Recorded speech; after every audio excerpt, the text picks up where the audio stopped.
Hello everyone, I am Nate Gaming with a question for all of you. What's your favorite slushy flavor? Some of you may say cherry, some may say Coca-Cola, but I'm willing to bet that a good number of people would say that their favorite slushy flavor is blue raspberry, which is also my favorite. Follow-up question, what color is a raspberry? If you've ever seen a raspberry, it's obviously red, right? Are you starting to see what I'm getting at here?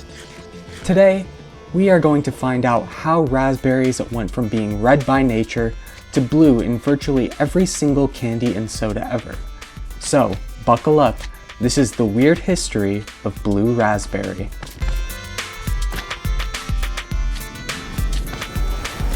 "7-Eleven actually puts the story quite nicely for us on their website.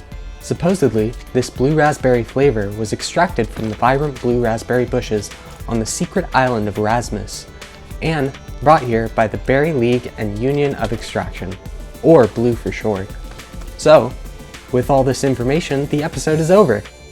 I'm just joking, of course. Instead of focusing on 7-Eleven's secret agency and mystical blue raspberry island, let's instead turn our focus towards World War II, where a concessions company called Gold Medal had two problems. Number one being the scarcity of sugar during World War II, and the second being the fact that their raspberry flavor was not very popular. In December 1941, when Japan attacked the Pacific Islands, the US was completely cut off from its sugar supplies in the Philippines and Hawaii. German U-boat attacks also impacted the sugar deliveries from Puerto Rico and the US Virgin Islands. As a result of this limited amount of sugar from all its suppliers, the US government made the decision to ration sugar in order to make sure that the military, manufacturers, and civilians could all have enough. This was the first food to be rationed in the war.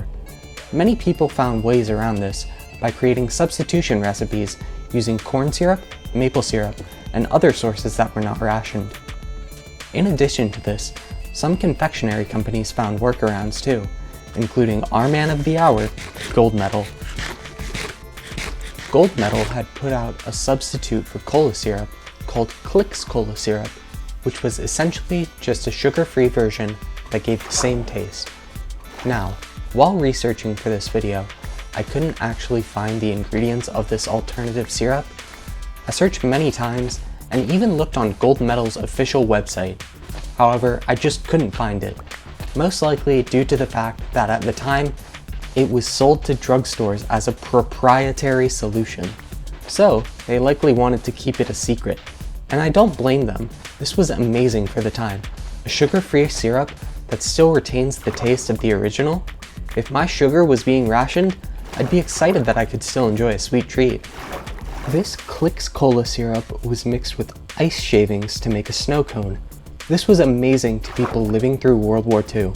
It was a sweet treat that was relatively inexpensive and still allowed you to use your valuable sugar rations on something else. In fact, the snow cone had a nickname, the Hard Time Sundae. Now, you might be wondering, how is this important to blue raspberry? Well, do you want to guess what one of the flavors sold as a snow cone was? That's right, the flavor we all know and love, blue raspberry. So, now we have the how about blue raspberry. What about the why? Well, remember earlier when I said that Gold Medal was facing two problems? The second was the fact that raspberry just wasn't all that popular a flavor. Not because of how it tasted, but because of how it looked. Raspberry flavoring was originally colored red. I know, shocker, right? But the red-looking sugary things market was wildly oversaturated. You had cherry, watermelon, strawberry, and raspberry. However, the fact that raspberry was next to three much more popular flavors often led to it getting overlooked. This overlooking of the raspberry flavoring was bad for business. So, Gold Medal had the idea to give raspberry a new identity. And, from the minds of Gold Medal, blue raspberry was born. This was awesome for everyone involved. Gold Medal wouldn't have their product overlooked, raspberry was no longer lonely, and consumers would see a cool, new, and blue flavor. This is one of the earliest instances of blue raspberry being used by a company.